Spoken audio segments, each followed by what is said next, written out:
Вашингтон поднимает ставки. Неожиданное предложение Киеву. Что скажут в Кремле? Ведь это полностью срывает их план. Протесты в России. Люди массово выходят на улицы, и их там не бьют. Как это понимать? Куда смотрят правоохранители? Чего требуют люди с плакатами в снегу? Найден главный подозреваемый в ужаснейшем нападении в одном из лучших университетов мира. Кто он и почему решился на преступление? Российская сеть в Европе сыпется. Горе-разведчики провалили даже информационную операцию, и теперь Москва рискует потерять все влияние. В Кремле точно что-то загорелось. Об этих и других самых главных событиях утро понедельника, 15 декабря. Самые важные и срочные новости, эксклюзивные подробности. Вы смотрите информационный выпуск «Нехта». Оперативно о событиях в России, Беларуси, Украине и мире. Раньше и понятнее других. Все, что нужно знать сегодня.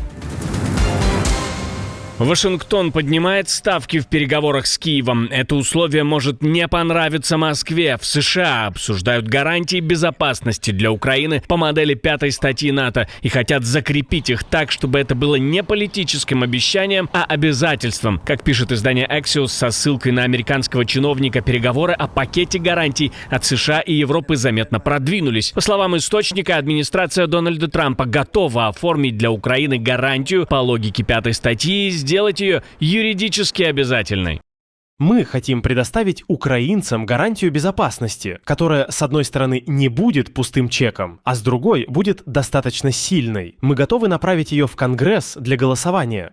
В той же логике обсуждается и послевоенный экономический пакет. Переговоры по нему, как утверждается, идут успешно. В американской версии это подается как комбинация безопасность плюс восстановление, чтобы у участников был стимул двигаться вперед. По текущему предложению, утверждает источник Axios, война должна завершиться тем, что Украина сохранит 80% своей территории, получит самую масштабную гарантию безопасности за все время и очень значительный пакет процветания, что бы это ни значило. Встреча, которая могла бы изменить, если не все, то многое, если бы это многое не испортила предыдущая встреча. Все дороги в эти выходные сходились в Берлине. Владимир Зеленский и ряд европейских лидеров встретились с американской переговорной командой Уитковым и Кушнером. И на столе снова вопрос, который Киев считает ключевым. Чем именно будут подкреплены обещания мира? По словам президента Украины, США пока не ответили на новое предложение Киева по мирному плану, и он признает, что членство в НАТО поддерживают не все. Поэтому как возможный компромисс обсуждаются двусторонние гарантии, но именно гарантии на бумаге Киев больше не устраивают. Нужен механизм, который будет работать в кризисный момент. А если не получается, то надо брать себя в руки, находить другой путь и снова делать все, чтобы эта война закончилась, говорит президент. Сьогодні двосторонні гарантії безпеки між Україною і Сполученими Штатами Америки, а саме гарантії Article 5-like від Сполучених Штатів Америки для нас і гарантії безпеки від європейських колег для нас, а також інших країн, Канади, Японії тощо, ці гарантії безпеки для нас – це можливість, щоб не розпочався ще один прихід російської агресії. І це вже компроміс з нашого боку. Зеленский также подтвердил, США предлагают компромисс по Донбассу. Украина выводит войска из Донецкой области, Россия туда не заходит. Киев считает справедливым вариант «остаемся там, где стоим», но Москва это отвергает и требует полного вывода украинских войск. Спросили эксперта об этом, о 5 статье и о гарантиях, и о подобных компромиссах. Достаточно ли будет таких условий от США? Вот что ответил Вадим Денисенко. Если на самом деле Конгресс США закрепит подобное соглашение, это, конечно, будет очень большим плюсом для нас. Хотя, опять-таки, дьявол кроется всегда в деталях. Мы не видели этого соглашения. И пока мы только слышали от одного из американских изданий, очень влиятельных, о том, что будет какой-то аналог 5 статьи. Что такое какой-то аналог? Это от забора и до обеда. Дело в том, что из-за войны, из-за потери территории, из-за разрушения инфраструктуры и вообще огромной части экономики Украина в ближайшие несколько лет будет глубоко дотационной страной. Главнейший вопрос – это вопрос, откуда и как Украина будет получать эти деньги. На сегодняшний момент, к сожалению, ответа на этот вопрос нет. Кремле, как обычно, реагируют резко на то, о чем их особо не спрашивают. На этот раз ответ прозвучал так, будто спорят не о безопасности Европы, а о том, кто и что помнит про Вторую мировую. Накануне генсек НАТО заявил, что Альянсу грозит война с Россией такого масштаба, какой переживали деды и прадеды. В Москве на это отреагировали ртом Дмитрия Пескова. Это заявление, наверное, представителей поколения, которое успело забыть, что такое была Вторая мировая война. И господин Рютте все-таки жил в Голландии. Я в свое время учился в Нидерландах.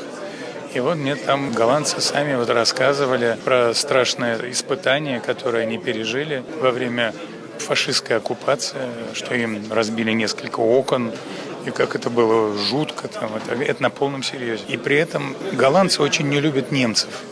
Но реальная цена той войны для Нидерландов была совсем другой, и она измеряется не эмоциями, а цифрами. За годы оккупации из страны депортировали и уничтожили около 73% еврейского населения. Это более 100 тысяч человек. Отдельной раной стала зима 44-45 годов. На оккупированной территории произошел голод, который унес около 20 тысяч жизней. Общие потери страны оцениваются более чем в 200 тысяч человек при не очень-то большом количестве населения. Самым символическим ударом стала бомбардировка Роттердама 14 мая 1940 года. За 15 минут немецкая авиация сбросила около 97 тонн фугасных и зажигательных бомб. Старый городской квартал был стерт с лица земли. Сотни людей погибли, десятки тысяч остались без крыш над головой. Но для Кремля и тут история своя.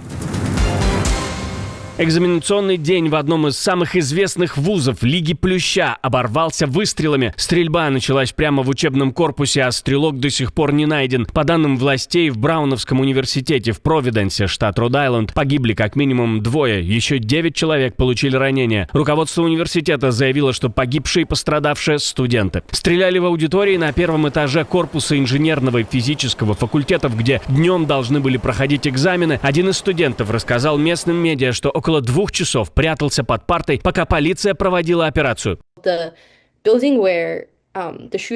Здание, где была стрельба, находится как бы уже на краю кампуса. Улица позади здания – жилой район. И поэтому стрелок, по сути, ушел с территории кампуса сразу после того, как стрельба закончилась. Так что, думаю, у них нет хорошего понимания, где он сейчас. Но до тех пор мы действительно не можем никуда двигаться.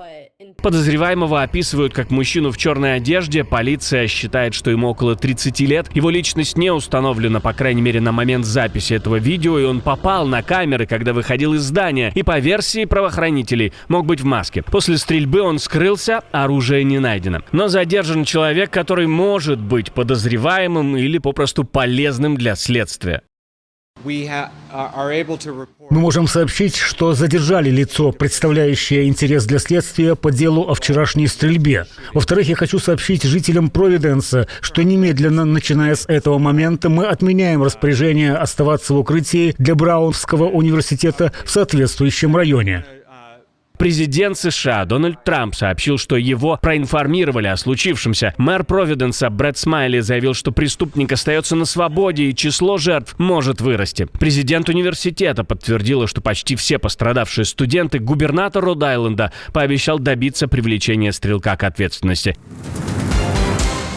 Европу несколько лет подкармливали тщательно собранной уличной картинкой так, чтобы у прохожего не осталось сомнений, кто именно несет радикальные символы на улице. Самое активное поле этой кампании, по данным расследования, оказалось в Австрии. Местные медиа пишут, что в материалах Управления госбезопасности и разведки Австрии фигурирует масштабная дезинформационная сеть, задачей которой было дискредитировать украинских беженцев и Украину в целом. В марте спецслужба сообщила о разоблачении операции, и теперь журналисты получили детали следствия. Согласно этим данным, история не ограничивалась одной Австрией. Сеть работала и в других странах Европы. Координацией, как утверждается, занимался австриец Ян Марсалек, которого следствие связывает с российскими спецслужбами. С 2022 года он вместе с гражданином Болгарии Орлином Русевым, позже задержанным в Лондоне, организовывал изготовление и размещение наклеек и граффити с праворадикальной и неонацистской символикой в публичных местах. Ключевой расчет был простым – создать впечатление, будто бы эту символику символику распространяют именно украинцы. Переписка организаторов, по данным расследователей, говорит о сознательной попытке приклеить нацистские знаки к Украине. Изображения делали в цветах украинского флага, рядом ставили надпись «Слава Украине». Как бороться и можно ли в принципе побороть такую масштабную сеть, мы спросили у экспертов. Если будет принято политическое решение на уровне стран или даже на уровне Евросоюза о том, что начинается реальная борьба против российской дезинформации, я думаю, что даже за 1 год мы вполне реально увидим резкое уменьшение возможностей Российской Федерации. Но опять-таки для этого нужно только политическое решение. Отдельной линией шла цифровая часть. Участники кампании подняли сеть сайтов, которые имитировали европейские ячейки украинского полка Азов. По версии журналистов, кураторы из ФСБ прямо советовали разносить символику Азова по Европе, обязательно примешивая свастику, чтобы удар по репутации был сильнее. Россия вышла на протесты, и их никто не останавливает, никто не пакует в автозаки. Что это, переворот? Или просто на улицах самая безобидная часть населения? И требуют они не смены власти в стране, а вернуть им любимую игру. Несколько десятков человек протестовали против запрета Roblox, американской детской игровой платформы, которую в стране заблокировали. Акция стала заметным, пусть и небольшим, сигналом раздражения, которое вокруг запрета начинает набирать ход. Это хорошая игра, развивающая игра. То есть там дети могут и развиваться, играть, и действительно будут постарше создавать свои миры. Видимо, в реальном мире уже надежды нормально пожить нет. Формальная причина от Роскомнадзора прозвучала еще 3 декабря. Ведомство заявило, что на платформе много неподходящего контента, который может вредить духовному и нравственному развитию детей. В Томске, в 3000 километрах к востоку от Москвы, участники держали самодельные плакаты и стояли на морозе, чтобы им вернули Roblox. Дороги снова перекрыты, улицы гудят моторами и требованиями. Лозунги за вакцинацию звучат как основное требование. На юге Франции фермеры снова вывели тракторы на дорогу. У подножия Пиренеев они перекрыли шоссе и устроили живой коридор из техники. Акция стала частью общенациональных протестов. Несколько вспышек инфекции заставили чиновников распорядиться о масштабном забое скота. И именно это взорвало фермеров. По их словам, под нож попадают и полностью здоровые коровы. И эффективность такого тотального решения как способа остановить распространение болезни, по мнению протестующих, не доказано. На этом фоне министр сельского хозяйства Ани Женевар заявила, что в ближайшие недели Франция начнет вакцинацию 1 миллиона голов. Полное уничтожение, нынешняя санитарная политика, гласит, что при каждом выявленном случае узелкового дерматита уничтожается все стадо, даже если у животных идеальное состояние здоровья. Власти Франции настаивают, чтобы сдержать болезни и сохранить экспорт. Нужны комплексные меры, полный забой зараженных стад, вакцинация и ограничения на перемещение животных. Сама инфекция переносится насекомыми, поражает коров и буйволов, вызывает волдыри и снижает надои. Людям она не угрожает, но почти всегда бьет по торговле и приносит тяжелые экономические потери. Отдельное спасибо, что досмотрели до конца. Спасибо за ваше доверие. Жду развернутых комментариев, лайков и репостов. Это важно, чтобы нас становилось больше. На этом пока все. До новых встреч и хороших вам новостей.